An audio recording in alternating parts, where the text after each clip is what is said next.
இந்த 5 சட்டமன்ற தேர்தல்ல இந்த மாதிரியான வாக்குறுதிகளை தராத மாநிலம் கேரளா.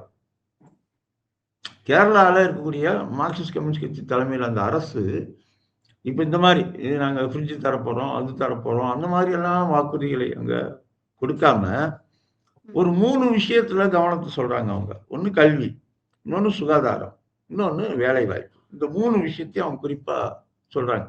நேற்று வந்த செய்தி கூட என்னன்னா,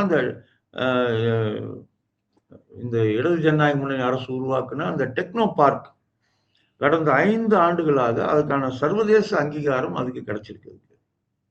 A+ ஸ்டேபிளா இருக்குங்கிறாங்க. அதாவது என்ன அர்த்தம்னா, அங்க பாதுகாப்பானதா இருக்கு. பாதுகாப்புன்னு சொல்லும்போது ஏதோ ரொம்ப கட்டடம் சேஃப்டி அத பத்தி அவங்க பேசல. அங்க வேலை பார்ப்பவர்களுக்கு அந்த வேலை பாதுகாப்பானதாக, நிரந்தரமாக அங்க இருக்குது.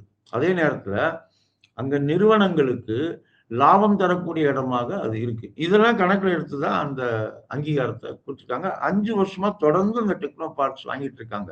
80,000 பேர் இந்த டெக்னோ பார்க்ல மட்டும் ஐடி ஊழியர்கள் வேலை பார்த்துட்டு இருக்கிறத பார்க்குறோம். இது நான் வந்து உங்களுக்கு ஒரு எக்ஸாம்பிளுக்காக சொல்றேன் நானு. அது மட்டும் இல்ல.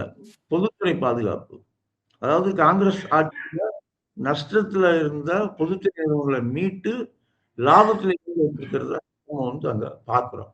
அப்ப அதாவது நீங்க வேலை வாய்ப்புகளை உருவாக்கி, அந்த வேலை வாய்ப்புகள் மூலமாக உங்கள வருமானத்தை நீங்க ஏற்படுத்த முடியும் அப்படின்னு சொன்னா, இந்த இலவசங்கள் தேவையற்றவை அப்படிங்கிறது அங்க இத்தனைக்கும் அங்க அரசாங்கம் இருப்பது கம்யூனிஸ்ட் கட்சி தலைமையிலான அரசாங்கம்.